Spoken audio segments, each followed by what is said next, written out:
tabi'ina tabi'ina sholikhina ila yaumiddin wa ila abaina wa ummatina wa azdatina wa masyaikhina wa auladina wa azwajina wa dzurriyyatina wa ahli baitina, khususan jami'il arwah fi hadil majlis, wa khususan ila ruhi Mbah Baing wa zauzihi wa dzurriyyatihi wa ahli baitihi wa qarabatihi kulluhum ajma'in rahimakumullah. Lahumul Fatihah.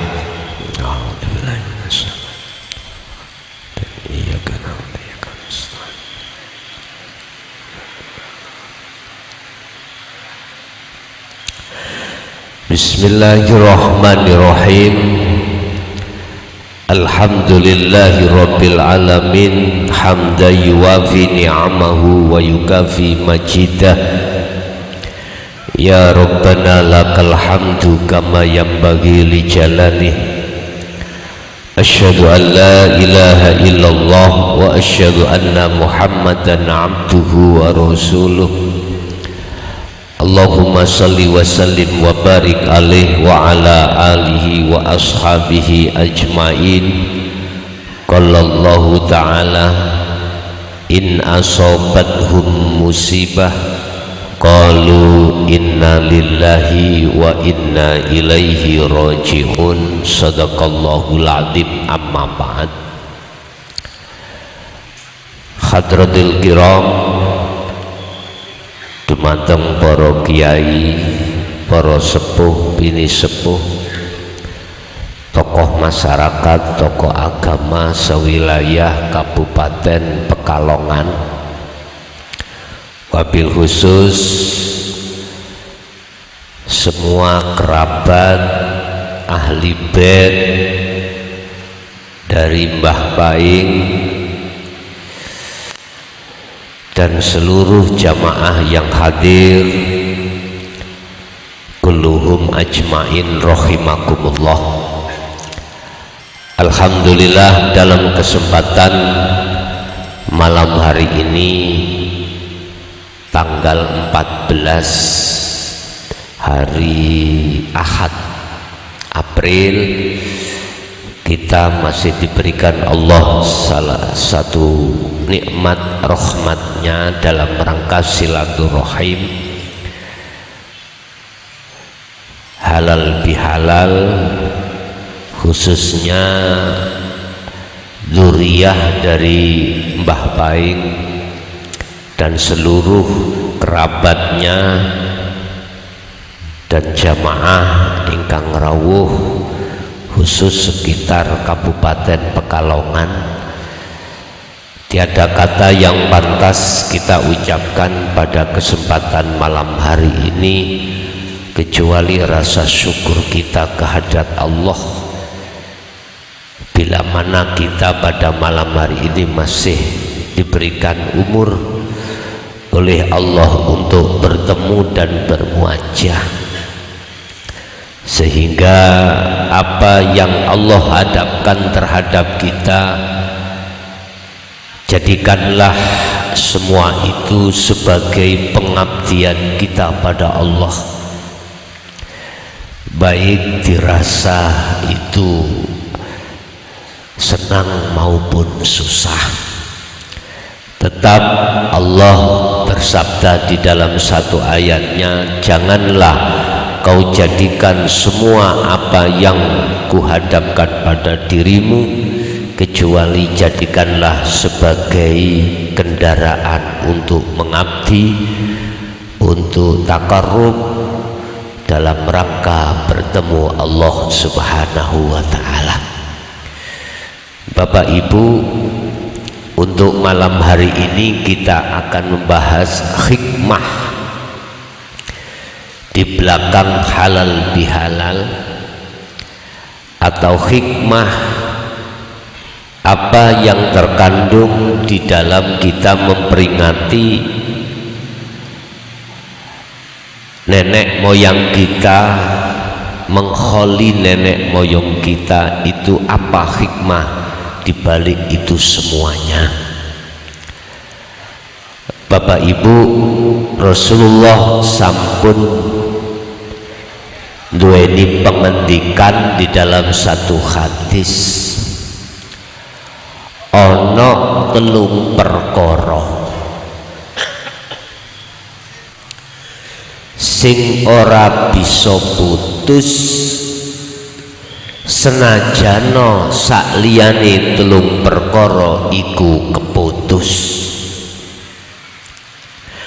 Ada 3 perkara yang tidak bisa putus walaupun jenengan ini sudah putus hubungan dengan urusan dunia.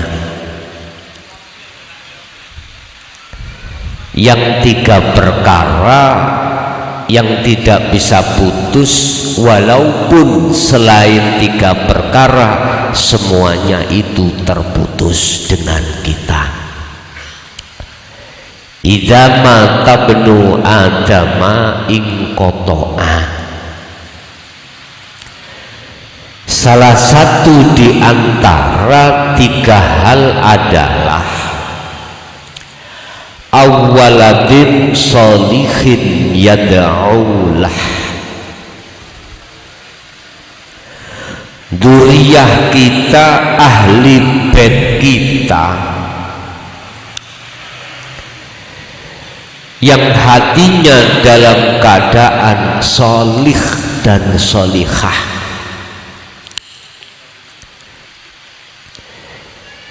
Aku yakin beliau Mbah Baing itu termasuk golongan sholih, pandangan Allah. Saya tidak melihat pandangan manusia. Kok bisa? Karena anak cucunya itu seperti itu. Pandangan Allah ya. Saya tidak memandang pandangan manusia. Laksana ada kates Thailand. Tahu kates Thailand kan? Nanti mempunyai biji, kalau tumbuh ya tetap kates Thailand. Yang membedakan itu adalah tanahnya.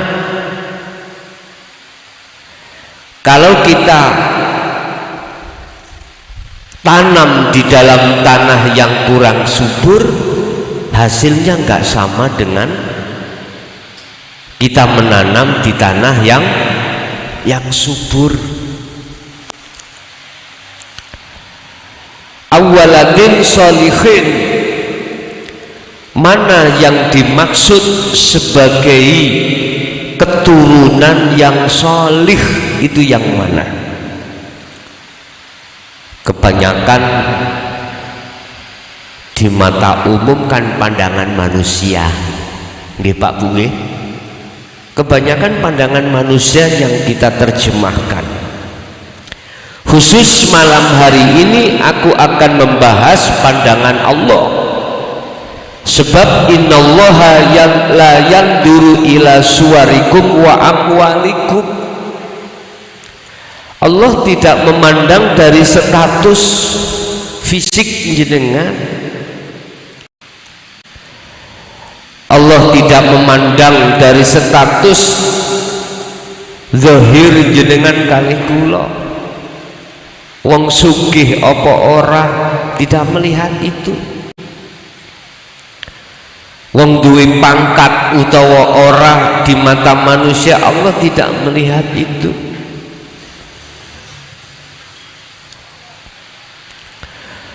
Jadi kiai atau tidak, Allah tidak melihat itu. Walakinnallaha yanzuru fi qulubikum. Tetapi Allah itu hanya melihat bagaimana akhwal ruhaniyah kita,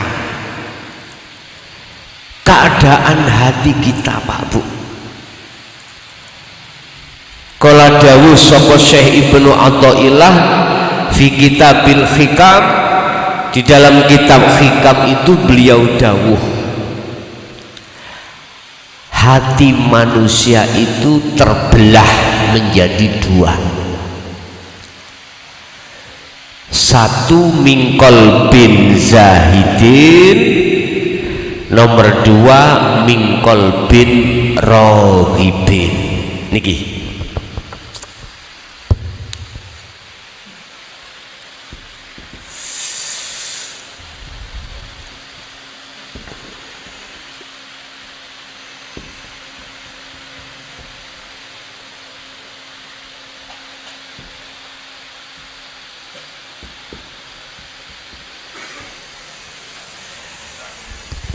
pertama mingkol bin zahidin, ini min zahidin, dari hati yang mutiara di mata Allah, hati yang selalu berzuhud, hati yang selalu menggunakan sikon apapun yang Allah hadapkan terhadap kita jadikan sebagai pengabdian terhadap Allah Subhanahu wa ta'ala. Makanya beliau dawuh, husnul a'mali nataiju husnil ahwal min qalbin zahidin. Bagusnya laku dohir itu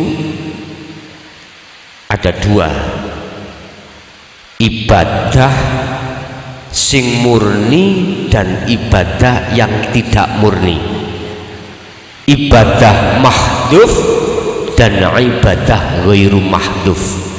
Murni seperti sholat, zakat, puasa, haji, baca Quran, apapun.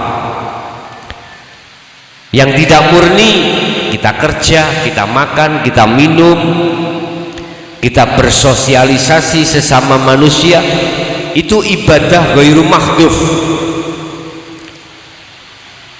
Dua ibadah ini dihadapkan Allah terhadap diri kita secara amal, laku dohir. Ini Allah katakan sebagai ibadah yang diterima, ibadah yang bagus apabila nataiju husnil ahwal min qalbin zahidin. Apabila hati sampai itu jatuh di dalam ayat 79 surat Al-An'am, apa? Inni wajjahtu wajhiya lilladzi fataras samawati wal arda hanifan wa ma ana minal musyrikin. Ini hatinya Nabi Ibrahim, termasuk hatinya orang-orang soleh di mata Allah. Sesungguhnya ku arahkan, ku imankan, ku saksikan ruhaniyahku wajhiyah terhadap wajah Allah. Artinya bagaimana? Ketika secara dohir jasmani kita berlaku ibadah mahdhuf atau ghairu mahdhuf, hati sampean ini telah lepas keakuan diri sebagai makhluk yang melakukan. Berarti akan muncul dalam hati sampean keakuan Allah ini yang berperan, yang menguasai, yang memiliki dan lain sebagainya. Loh, inilah maksud ini wajah tu wajhia. Kalau bahasa thariqah, robitoh yang seperti inilah yang dimaksud Allah di dalam Al-Quran, dan robitoh seperti inilah yang dimaksud Kanjeng Nabi Muhammad terhadap umatnya supaya seperti ini. Rasulullah melarang jenengan berobito terhadapnya, melarang, nggak boleh. Sampai ngertos mengapa robito di dalam golongan-golongan di luar itu disuruh menghadap terhadap guru makhluk, supaya jenengan dewakno mujo-mujo terhadap makhluk. Sumbernya dari mana keterangan ini? Dari mereka-mereka yang mengaku-ngaku, mohon maaf, sebagai dzurriyyah Rasul, padahal tidak. Mohon maaf, padahal Rasulullah sendiri melarang untuk berobitoh terhadap beliau. Buktinya surat Al-Kahfi ayat yang terakhir, dan ini langsung perintah Allah. Kul, katakan Muhammad, innama ana basyarum mislukum. Rasulullah berkata, sesungguhnya aku sama dengan kamu, sama manusianya. Jangan kau puja, kau puji, kau sembah aku. Jangan berobitoh terhadapku. Jangan menghadap bersaksi terhadapku. Tapi pujalah, pujilah, berobitolah terhadap siapa yang kupuja dan yang kupuji dan yang kusembah. Itu Rasulullah. Lah kok jatuhnya yang ngaku-ngaku sebagai dzurriyyahnya malah apa? Berlawanan sederajat.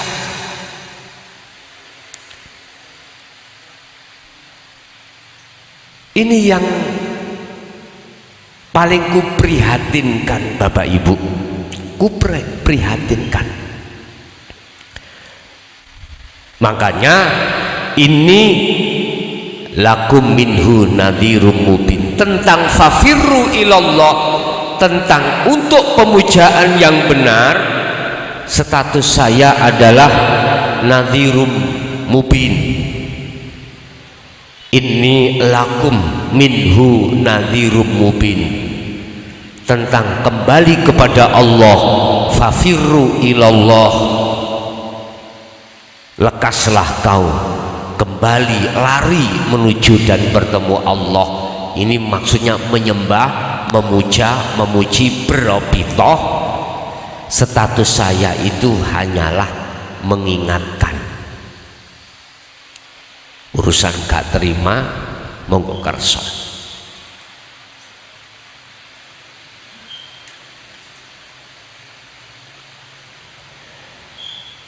Bapak Ibu, berarti maksud ini wajah tu wajia itu adalah jatuhnya persaksian ruhaniyah Anda terhadap Allah. Asyhadu alla ilaha illallah itu ketika saat ruhaniyah Anda sudah tidak lagi beriman kalau sesungguhnya yang berperan, yang berkuasa, yang memiliki itu keakuan makhluk, sudah tidak ada itu.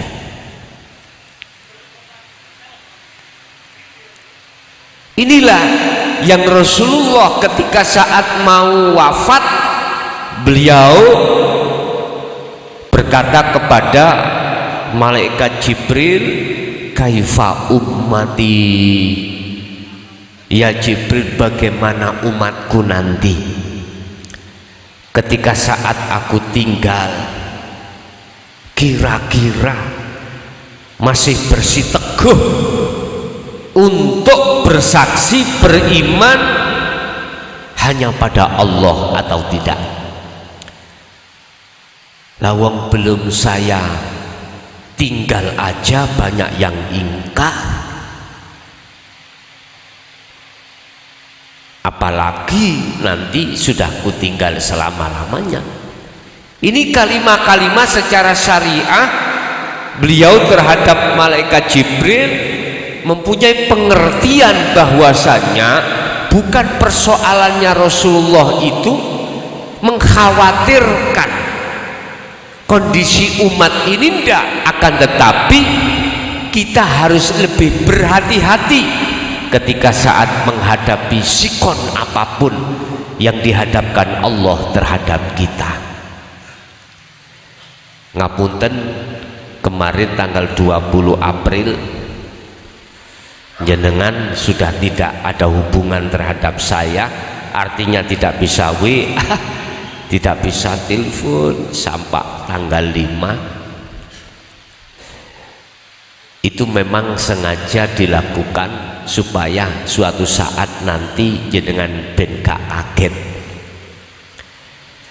nek ditinggal selama-lamanya. Artinya apa?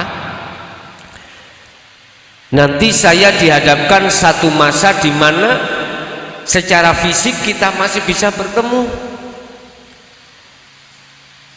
tapi secara lisan saya dikunci Allah untuk tidak bisa memberikan tausiah.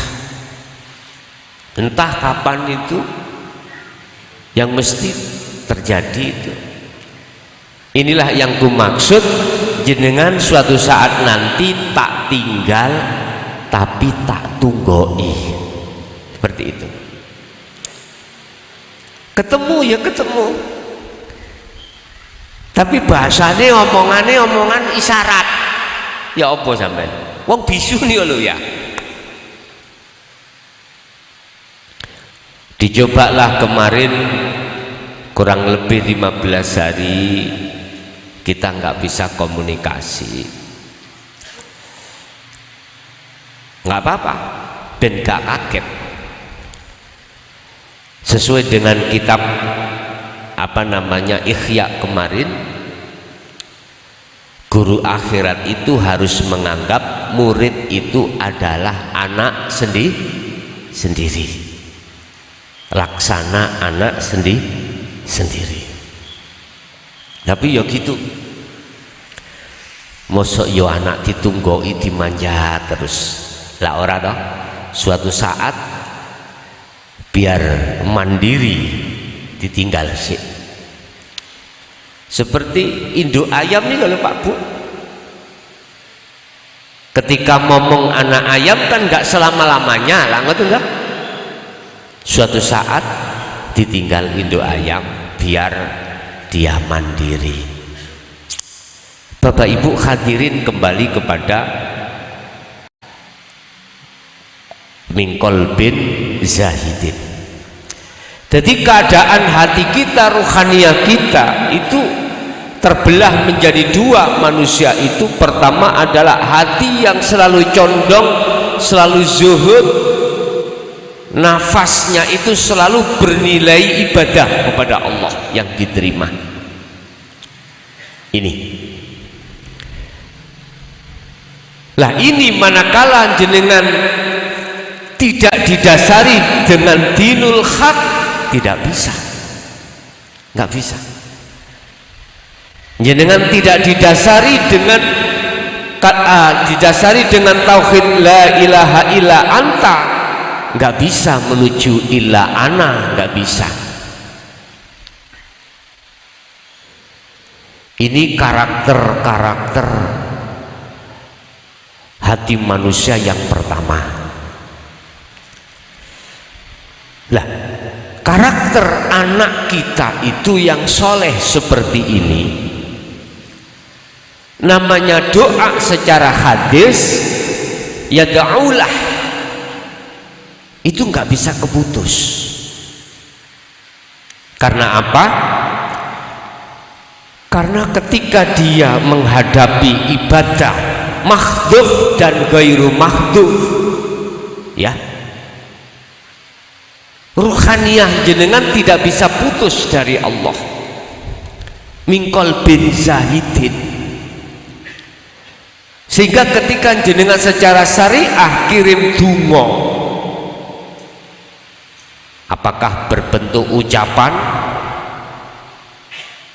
baca Quran atau hal-hal yang lainnya, atau kirim donga lewat bondo,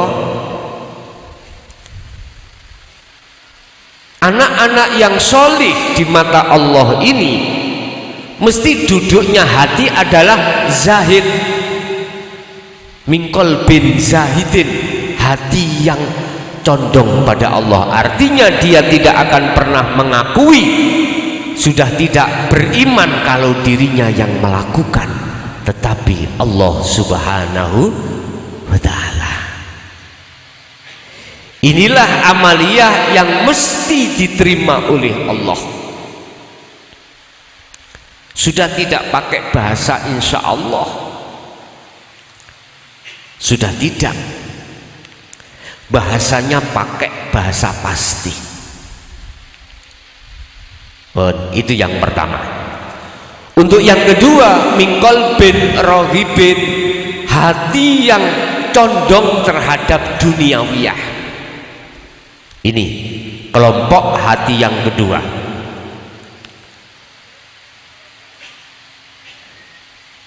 Laku jasmani apapun Bapak Ibu, baik ibadah yang murni atau yang tidak murni,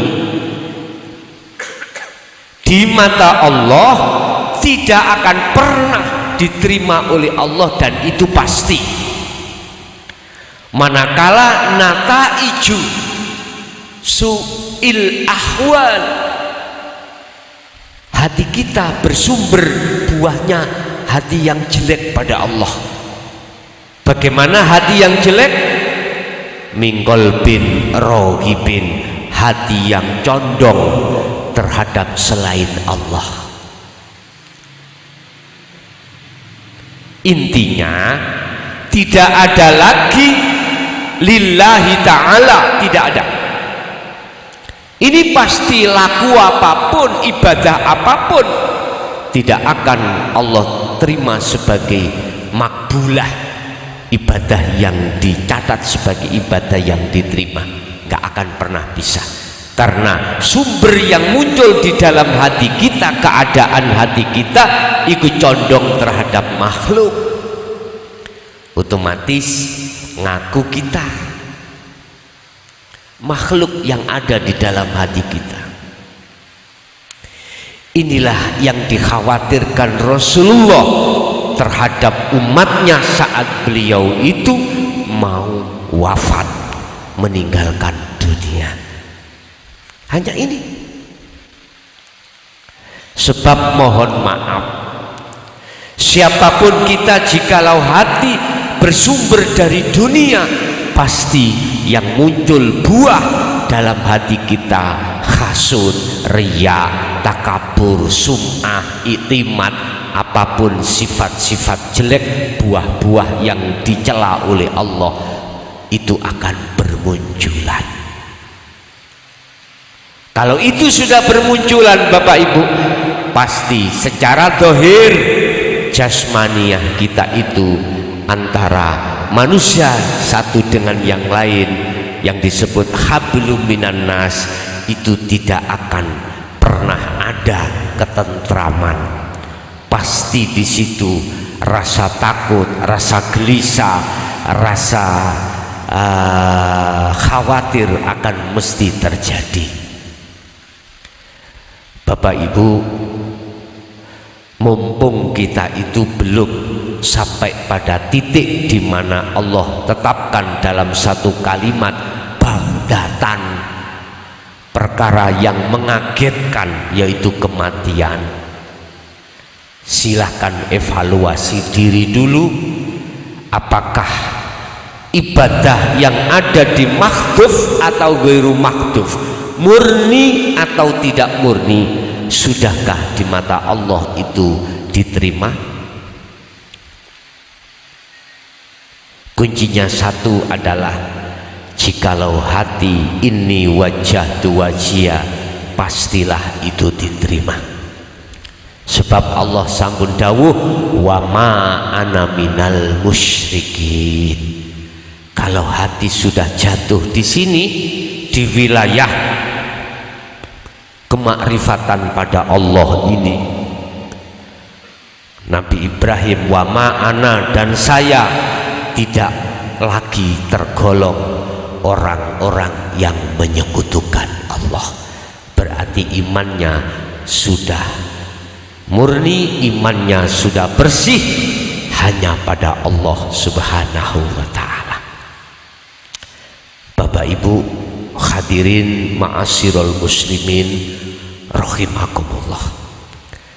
Itulah beberapa hikmah diantaranya mengapa kita harus melakukan kirim dungo terhadap bapak, mbah atau buyut kita, atau memperingati mengholi. Itu ada di situ untuk mengingatkan kita berevaluasi diri terkait apapun yang terjadi pada diri kita. Apakah masih kita sebagai makhluk yang merasa, yang mengimani, yang melakukan, ataukah justru di dalam hati kita sudah lepas keakuan diri, akhirnya muncul keakuan diri Allah yang berkuasa dan melakukan.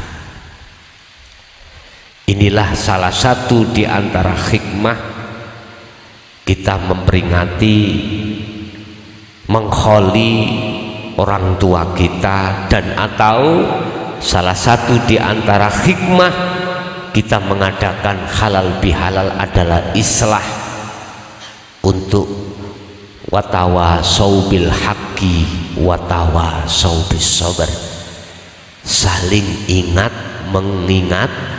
mengingatkan, tidak saling salah menyalahkan, saling ingat mengingatkan. Apakah diri kita masih mengikuti kehendak hawa nafsu, ataukah kita sudah mengikuti kehendak Allah? Ini bisa terjadi kalau kita sama-sama seiman. Allah katakan wal asri innal insana lafi khusrin illal ladina amanu wa amilus solihati wa tawasau bil haq wa tawasau bis sabr. Demi masa sesungguhnya banyak manusia yang merugi di dunia ini. Mengapa merugi? Karena ibadah yang murni dan tidak murni yang Allah datangkan terhadap kita, keadaan hati kita selalu lalai pada Allah. Artinya tidak masuk di dalam inni wajjahtu wajhiyah. Hati kita selalu min qalbin raghibin. Ini Pak.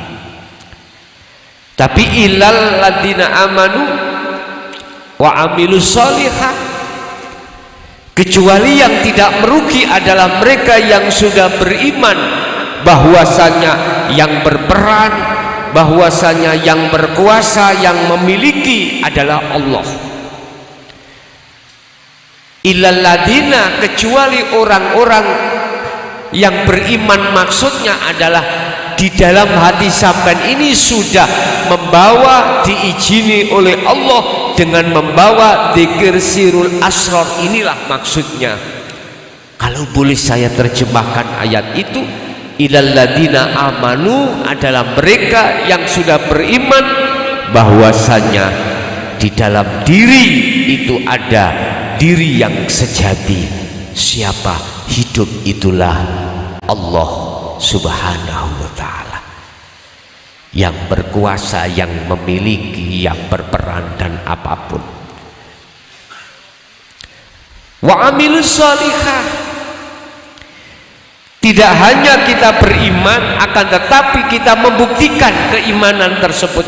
Betulkah hidup itu wujudnya Allah? Kita tidak hanya beriman percaya saja, tetapi wa amilus shalihah, melakukan tindakan-tindakan yang benar, amaliyah-amaliyah yang bagus. Mana?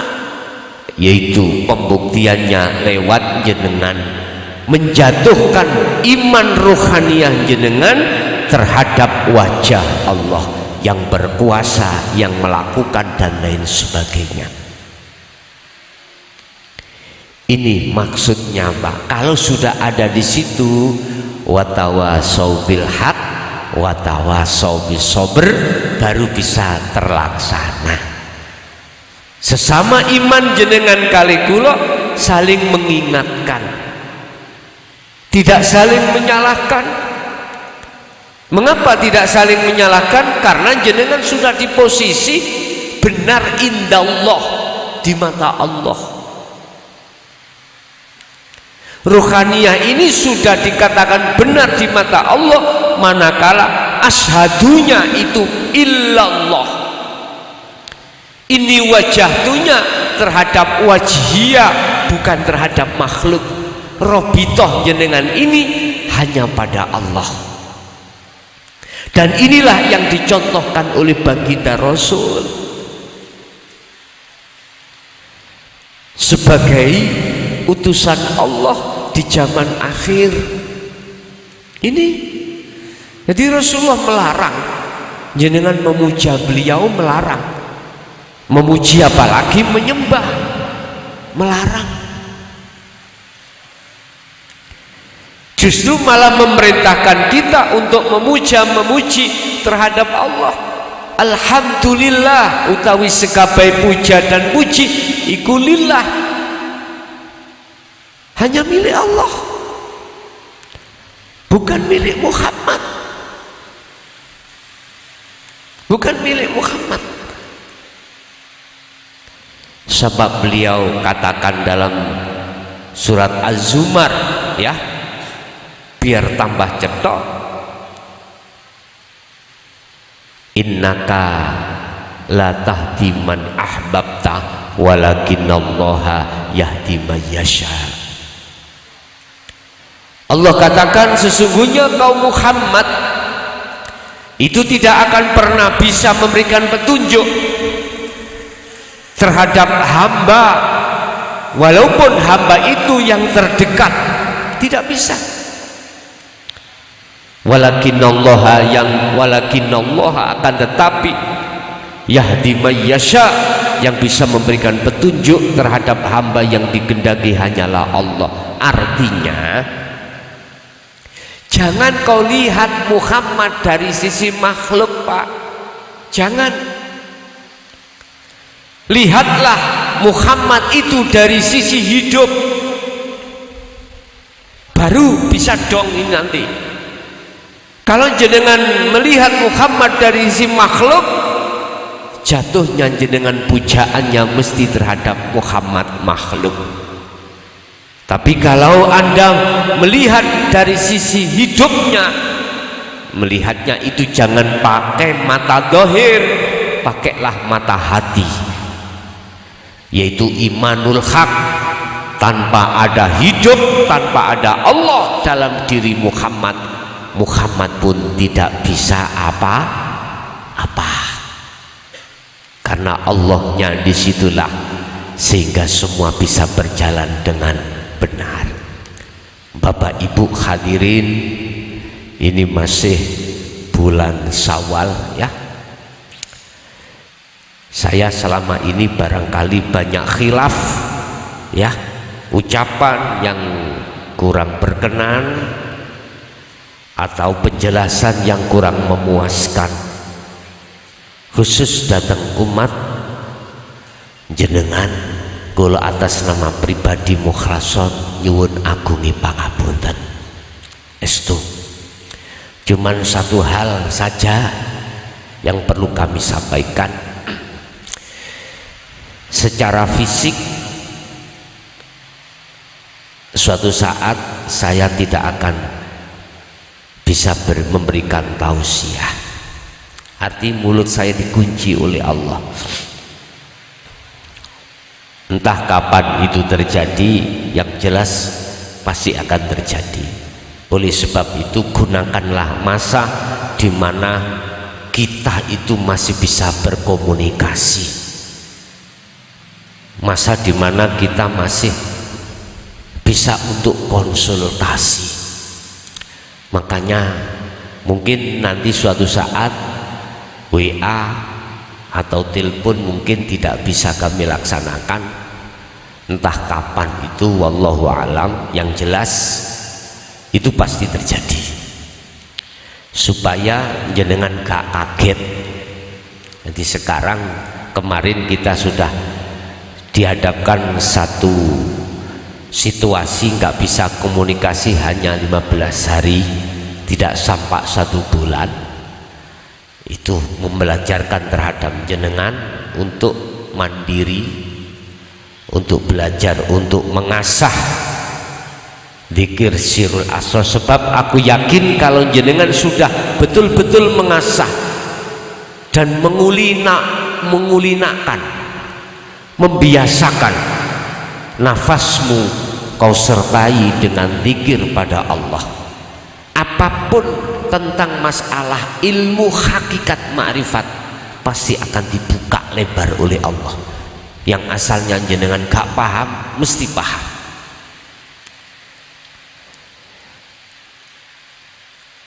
Jadi saran saya cuman itu terkait masalah hal ini.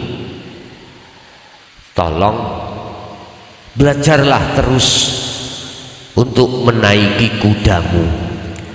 Belajarlah terus nafasmu kau biasakan untuk berzikir pada Allah. Sebab iya Pak, masa sekarang kita masih bisa untuk komunikasi, tapi suatu saat juga Allah menghadapkan masa tidak bisa komunikasi. Lah, ini biar apa? Biar jenengan itu sebelum hujan itu sudah membawa payung. Sebelum jenengan hujan, kena air hujan, panjenengan sudah membawa payung. Bapak Ibu hadirin jamaah rahimakumullah. Hikmah yang kedua berkenaan dengan halal bihalal. Saya tidak menjelaskan secara syariah. Kalau secara syariah nanti yoiku ndawakna umur. Lah ngoten nggih. Ndawakna umur. Ndak, saya tidak bicara ndawak memanjangkan umur, ndak. Dengan adanya halal bihalal pada malam hari ini, hikmah yang terkandung di dalamnya, Allah katakan, jikalau kau selalu terus menerus hatimu itu zikir padaku, maka volume tatmainul qulub ini akan pasti semakin besar. Durasi ketenangan hati Anda akan semakin panjang. Ibarat makom Pak, yang tadinya jenengan makom musyahadatul fana, ini Allah tambah dan Allah pindah di makom musyahadatul kamil. Berarti durasi ketentraman hati jenengan iku bertambah panjang. Yang tadinya 1 hari 1 malam 24 jam dihitung ukuran hari, tadinya cuma 5 menit, sekarang dipanjangkan Allah menjadi 10 menit. Yang tadinya 1 jam menjadi 2 jam. Begitulah Pak seterusnya. Hikmah daripada kita halal bihalal artinya mengasah terus zikir kita di dalam hati kita, itu memanjangkan durasi ketenangan hati Anda. Ala bizikrillah, ingatlah hanya dengan berzikir mengingat Allah itulah menjadikan hatimu tentram. Maksudnya ingat di sini adalah kesadaran di dalam hati kita sesungguhnya bukan makhluk yang melakukan, bukan makhluk diri kita yang memiliki segala hal apapun, bukan makhluk keakuan diri kita yang berperan, akan tetapi semuanya itu adalah keakuannya hidup di dalam diri jenengan. Itulah yang dimaksud. Siapa yang sudah muncul dan ketemu diri sejati, maka itulah yang disebut man arofa nafsahu faqad arofa rabbahu, yaiku wong sing wis kenal sejatine dirine, dheweke yo kenal sejatine Allah Subhanahu wa taala.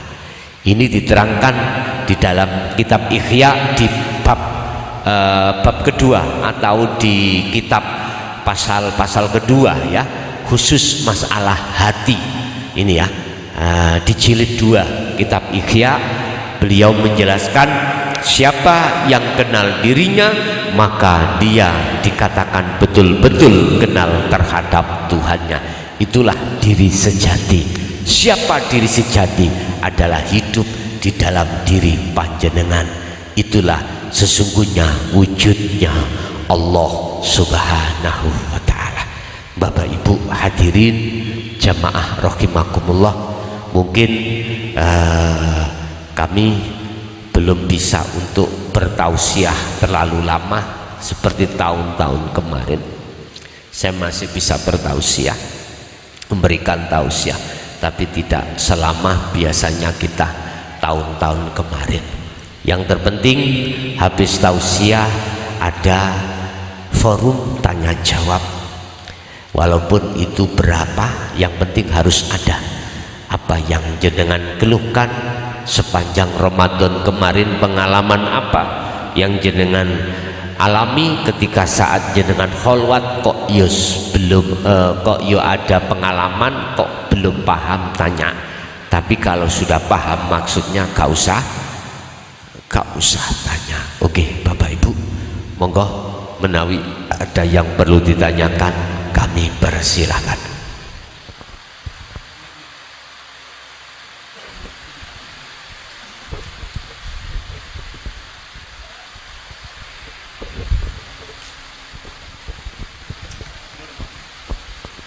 Cik.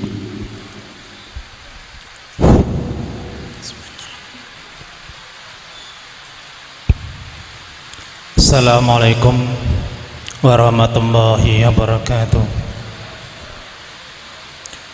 Enten pinten-pinten ingkang kawula suwun kepres dhateng panjenengan Gus, nang saderenge pertanyaan kala wau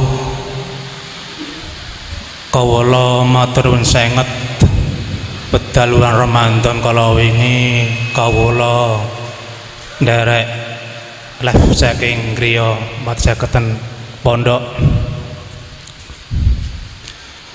kanthi bimbingan wulan Ramadan kala wingi kathah ingkang kawula tampi saking Allah Subhanahu wa taala, di antarane inggih menika wonten sifat wajib Allah.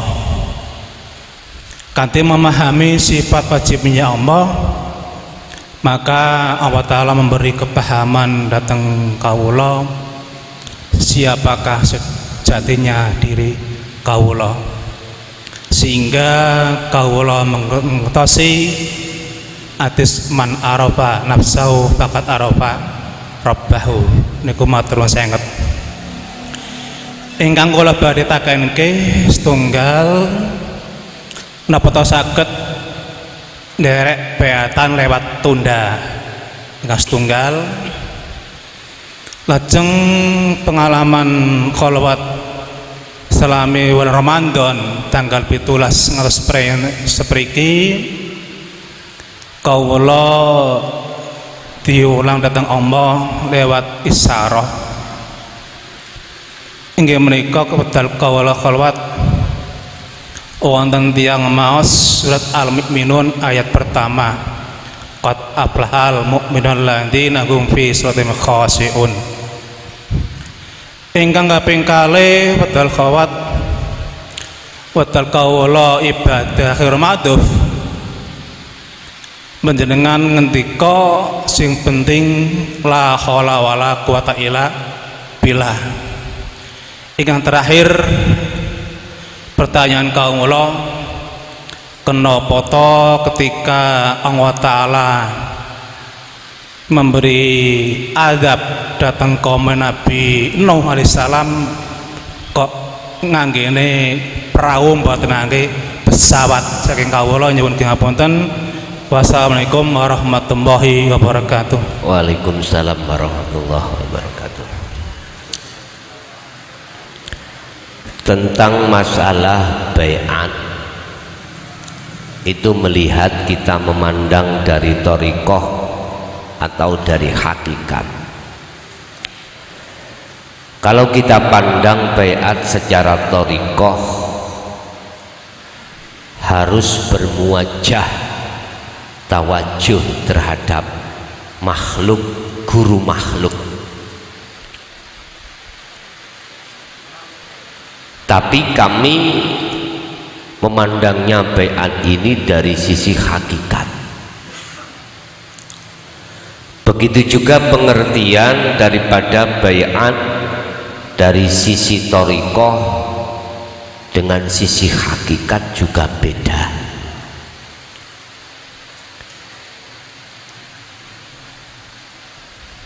Secara hakikat adalah menyambungkan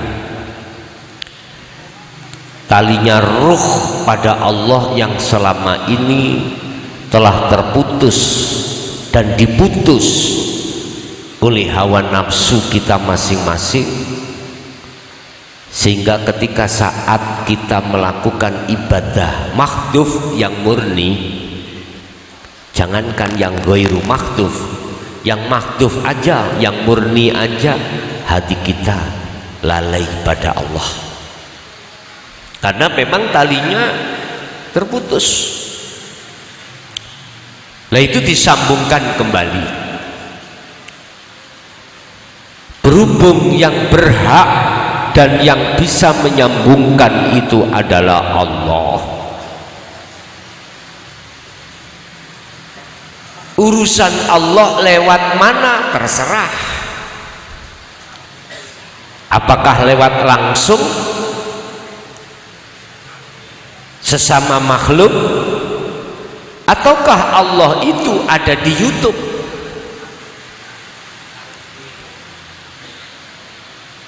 Dan di dalam YouTube live apa tunda itu suka-suka Allah.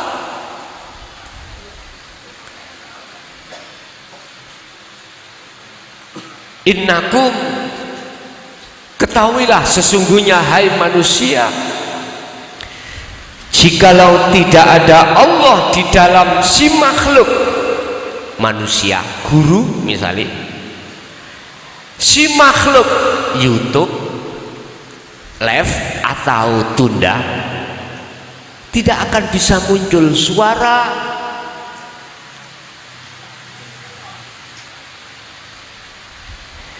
jadi sah walaupun itu jenengan lewat live ataupun tunda, sebab jenengan itu nanti bersaksinya itu tidak terhadap makhluk, bersaksinya adalah terhadap hidup atau wujudnya Allah Subhanahu wa ta'ala.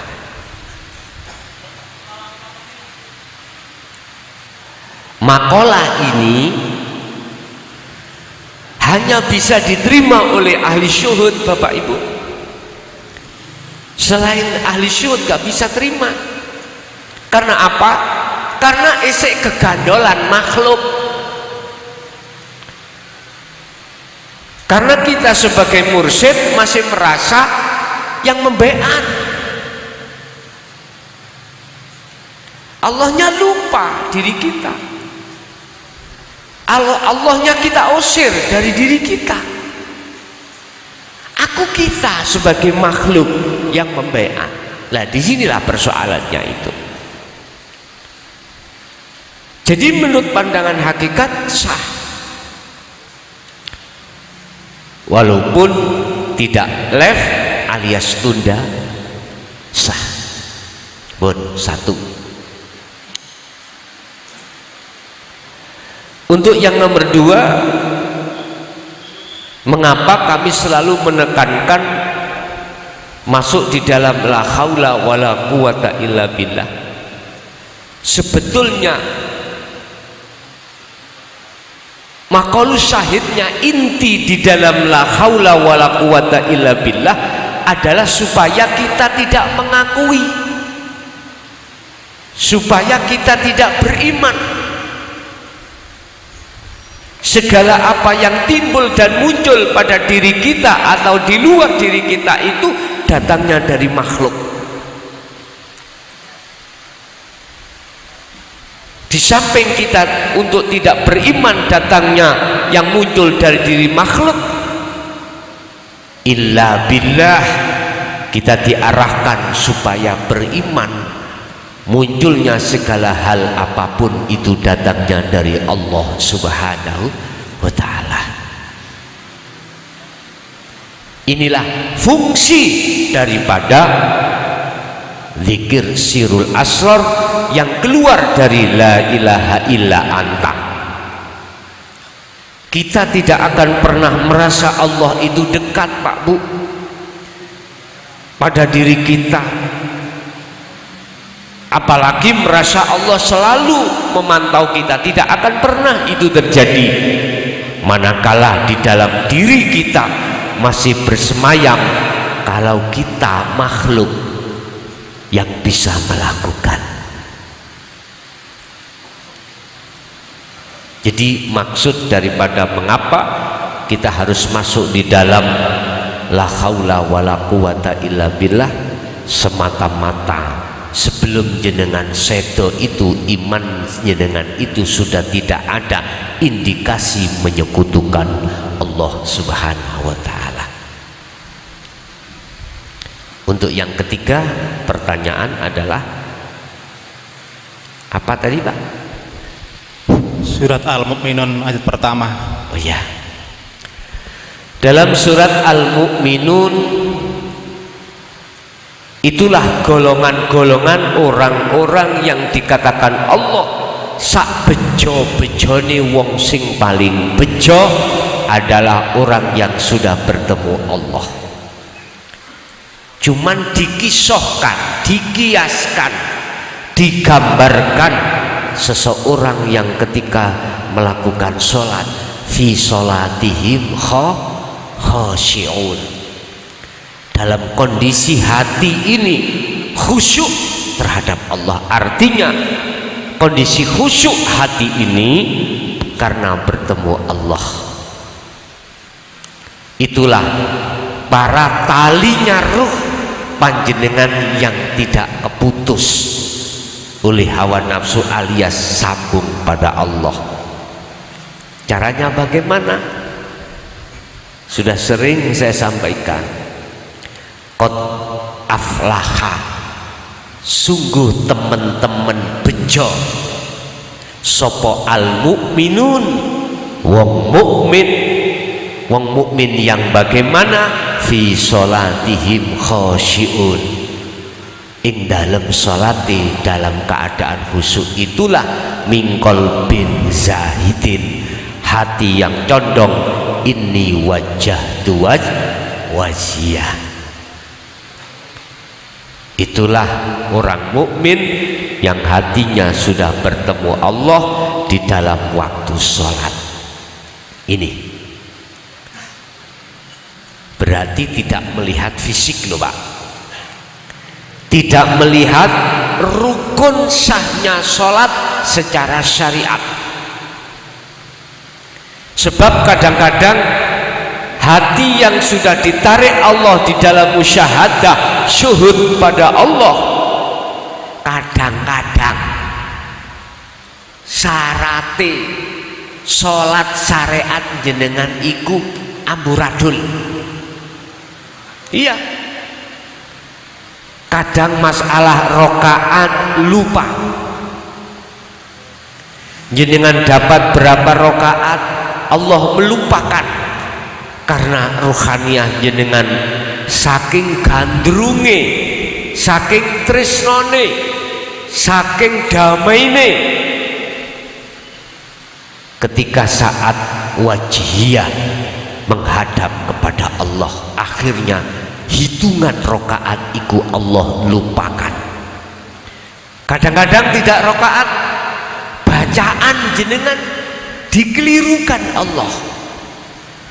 Kadang-kadang rukunnya nggak tertib. Habis sujud mestinya duduk di antara dua sujud. Jenengan habis berdiri langsung sujud, berdiri lagi. Kadang-kadang seperti ini.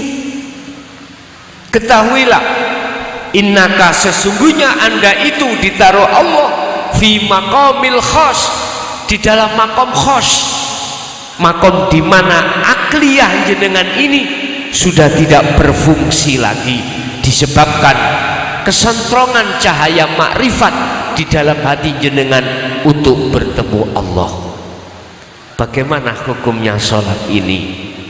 Saya jawab, boten nopo-nopo ning ngersane Allah, sebab hati sampean kadung tresno, kadung gandrung, kadung gila kepada Allah sampai akal ini lupa dalam rukun-rukunnya sholat. Betul apa-apa.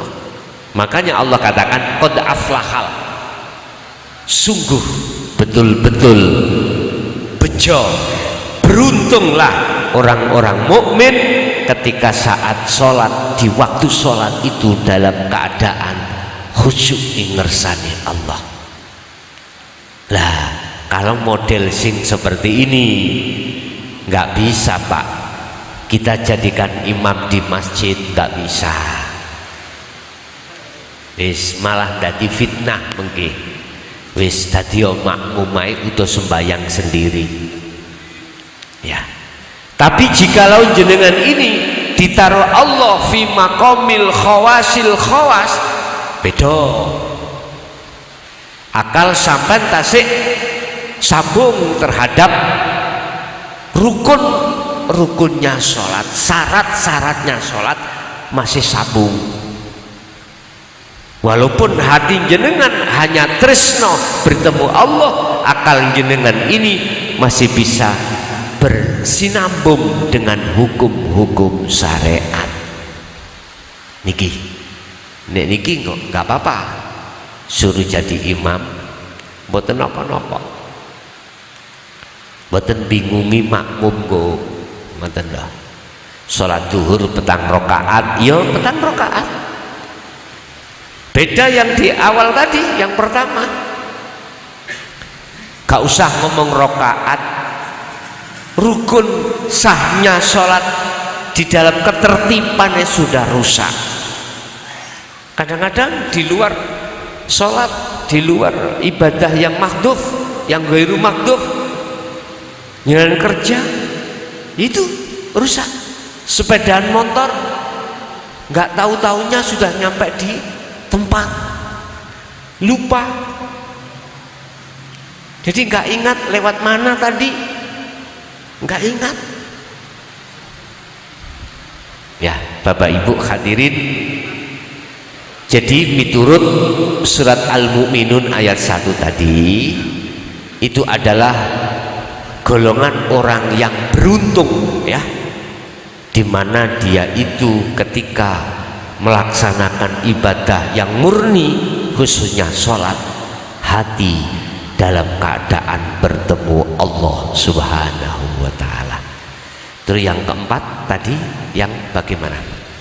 Yang keempat itu kenapa ketika Allah Ta'ala mau mengirimkan azab Nabi Nuh kok didawi ndamel kapal.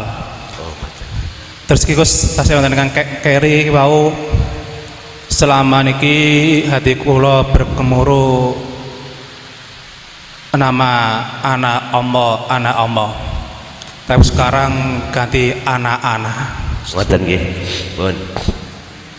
Mengapa saat Nabiullah Nuh pada saat itu diberikan Allah satu musibah kok ya banjir bandang nek cara sekarang atau tsunami, kok yang lainnya? Ada alasan tersendiri Pak Bu, ada alasan tersendiri ketika saat Allah menghancurkan hambanya dikarenakan keingkaran pada Allah. Ada alasan tersendiri mengapa Nabi Nuh itu kok yo pas azabnya itu adalah tsunami atau banjir bandang. Bapak Ibu hadirin jamaah rahimakumullah, kita makhluk, air juga makhluk, gunung juga makhluk, bumi itu juga makhluk. Semua yang disebut masyiwallah, selain Allah, itu disebut makhluk. Nafsu juga makhluk, iblis, malaikat, hayawan, tumbuh-tumbuhan juga makhluk. Allah sampun memberikan firman-Nya dalam salah satu ayat, makhluk seluruhnya termasuk air, termasuk gunung, rumput, tumbuh-tumbuhan, hewan, semuanya berzikir sesuai zikirnya masing-masing.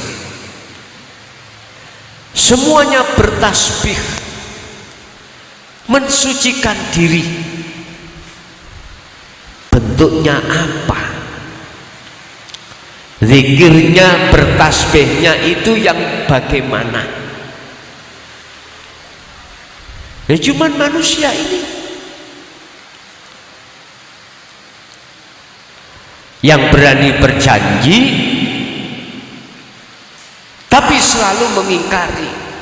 Fabi ayyi ala'i rabbikuma tukadziban. Dalam surat Ar-Rahman selalu diulang-ulang, kenikmatan apalagi yang kau dustakan itu.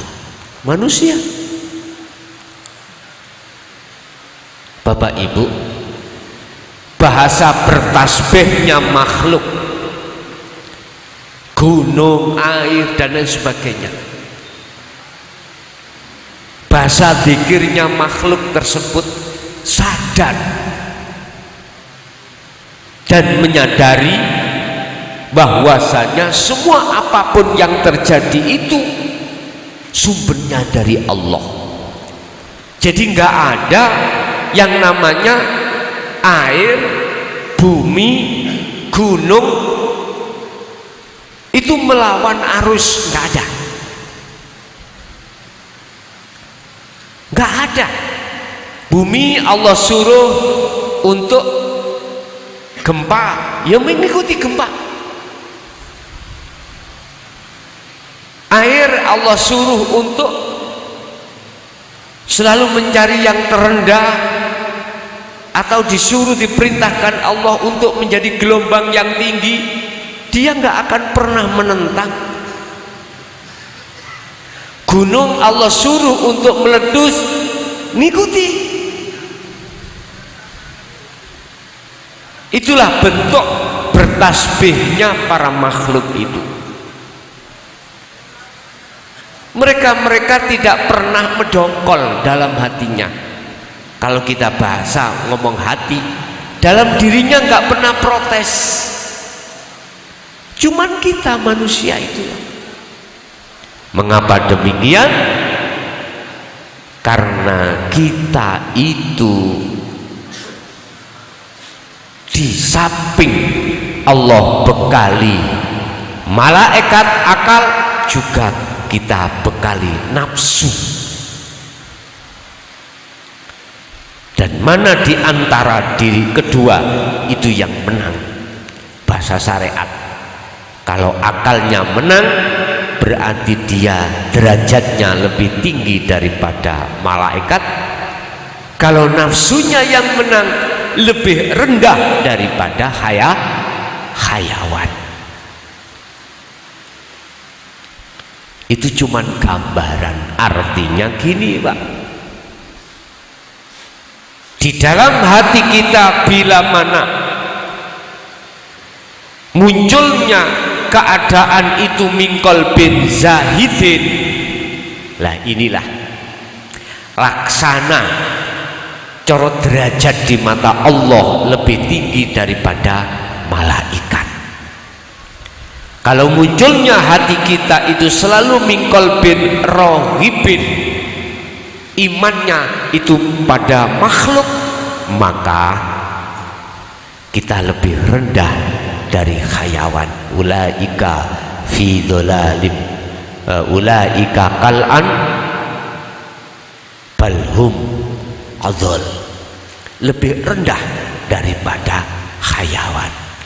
Berarti mingkol bin rohibin itu adalah Allah, mingkol bin zahidin, maaf, itu adalah minallah. Mingkol bin rohibin adalah minan nafsi atau minal iblis. Itu apapun keadaan tindakan pada diri kita. Lah, berhubung Nabi Nuh itu pada saat itu mengalami situasi atau musim kemarau yang panjang, apa manusia yang harapkan adalah air.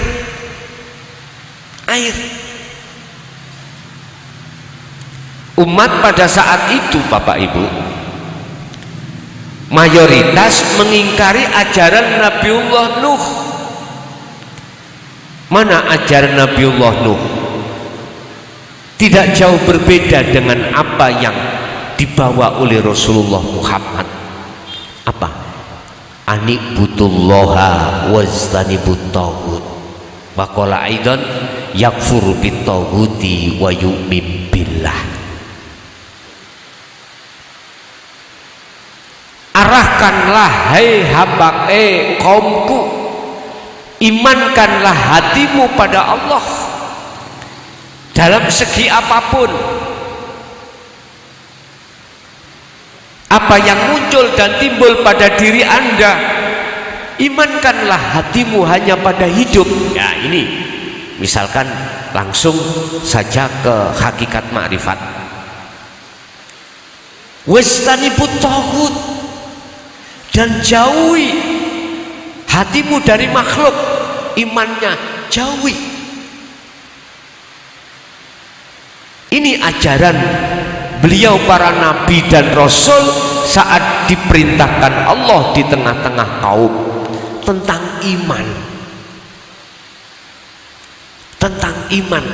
Sehingga ketika Allah muji lewat masa di mana lama tidak ada hujan, kekeringan, mereka manusia pada saat itu apa? Mendongkol hatinya, mendongkol.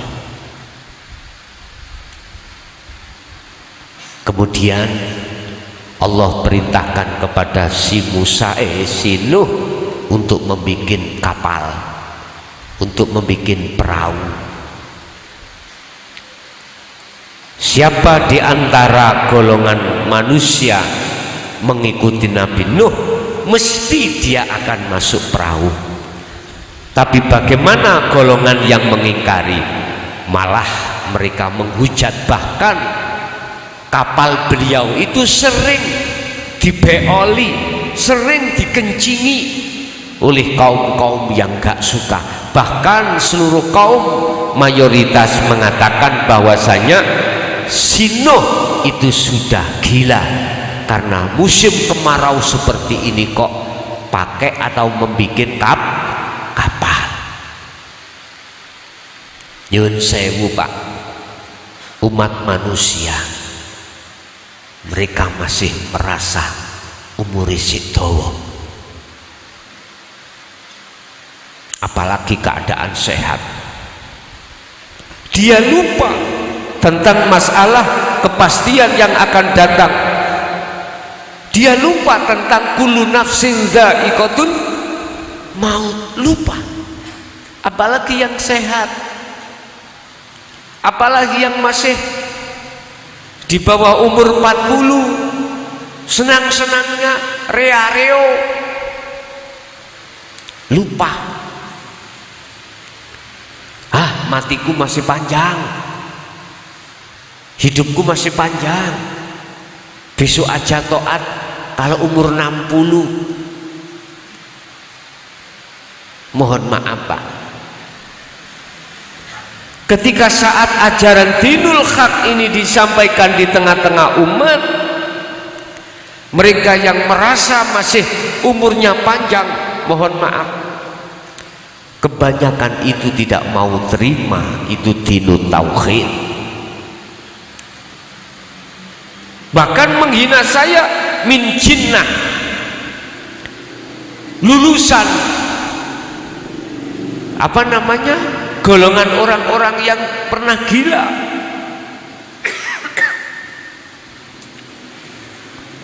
Kata kaum Nabi Nuh, lah iya Nuh ini bagaimana sih, kemarau panjang seperti ini kok bikin kapal.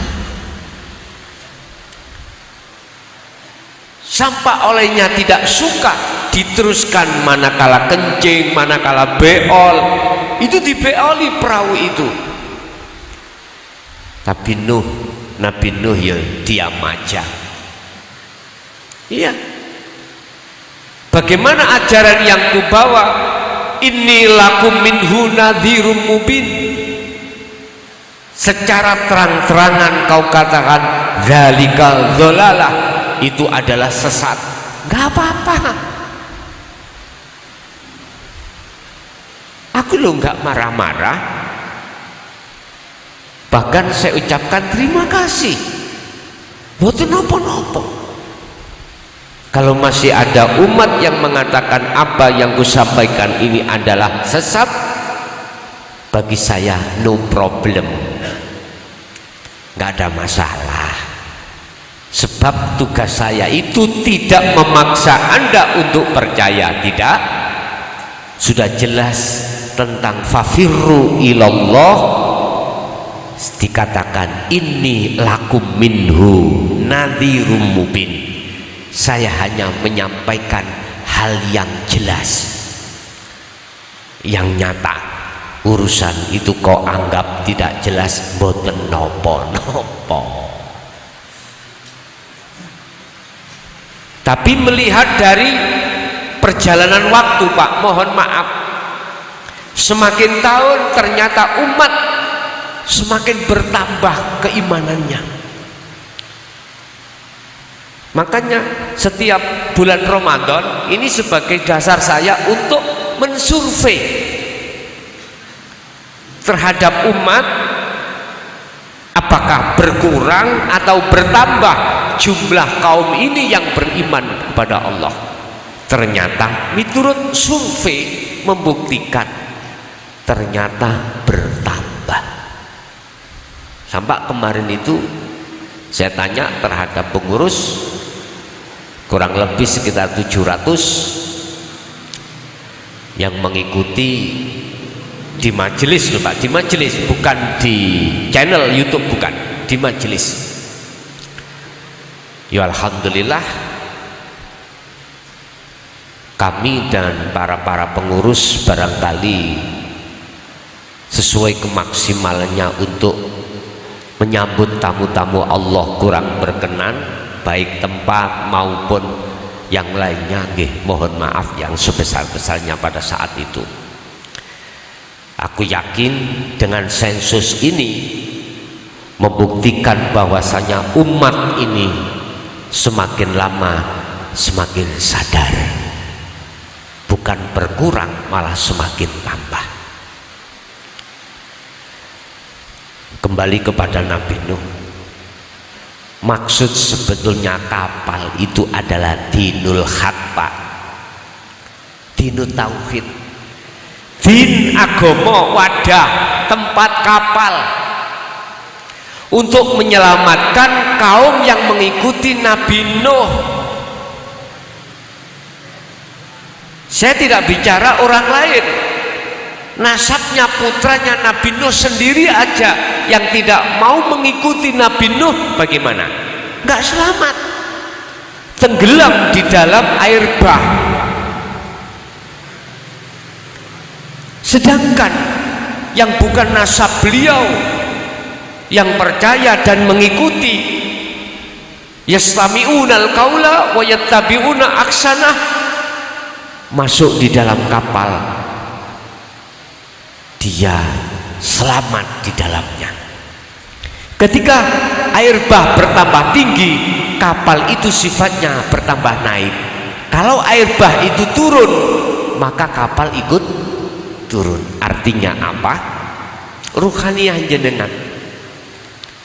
Kalau sudah masuk di dalam dinul haq dan melakukan amaliyah sesuai dengan petunjuk di hakikat makrifat, ketika duniawiyah itu datang terhadap dirimu, sugiyo koyo opo jenengan tidak akan bisa mempengaruhi hatimu kepada Allah, menghijabi hatimu pada Allah. Artinya kau akan selalu di atasnya. Semakin tinggi gelombang air, semakin tinggi duniawiyahmu, Anda pasti tidak akan tenggelam di situ. Anda akan selamat karena jenengan di dalam dinul haq. Istilah bahasa ringkas, Anda tentang riya, takabur, atau merasa benar sendiri, atau merasa sogeh dewe, nggak ada. Karena semua apa yang dititipkan terhadap dirimu, hatimu pasti mengatakan zalika kabeh iku mang adalah milik Allah. Nggak mungkin jenengan ada rasa, ada iman Anda yang memiliki. Inilah karakter orang yang tidak hanya bertauhid, tapi dia mengamalkan maksud daripada tauhid itu sendiri. Berarti kapal adalah laksana dinul haq. Terus jenengan di dalam kapal itu laksana Anda telah mengamalkan dinul haq itu. Air laut itu laksana duniawiyah. Sebesar apapun duniawiyah itu tidak akan menjadikan hijab penghalang hatimu pada Allah. Andai kata air laut itu sedikit, bahkan kandas, mohon maaf, kapalmu pun akan turun dan kau tidak akan tenggelam. Artinya apa? Walaupun keadaan duniawiyahmu itu sangat minim, hatimu tidak akan pernah gelisah dan susah, bahkan takut, tidak bisa makan, tidak.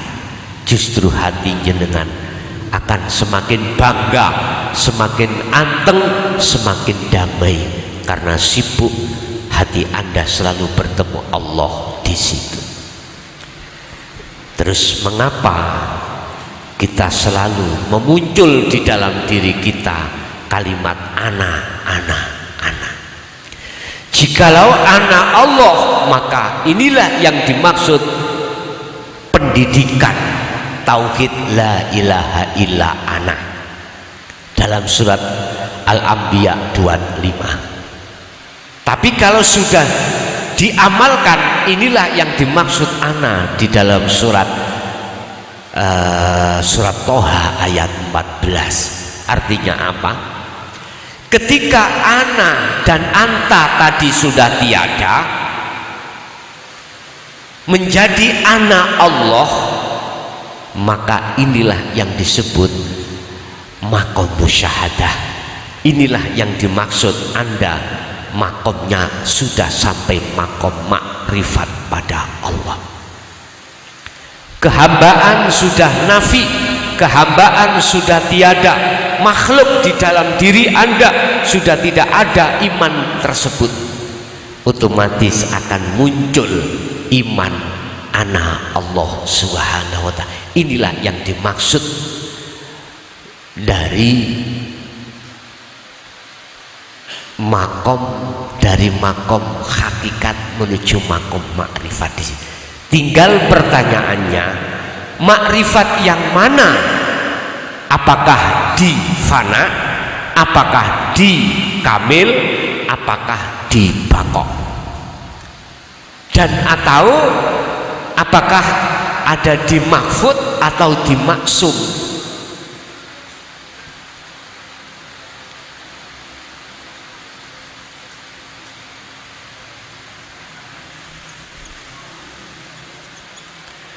Kalau mahfud itu fana dan kamil, kalau maksum adalah baqo.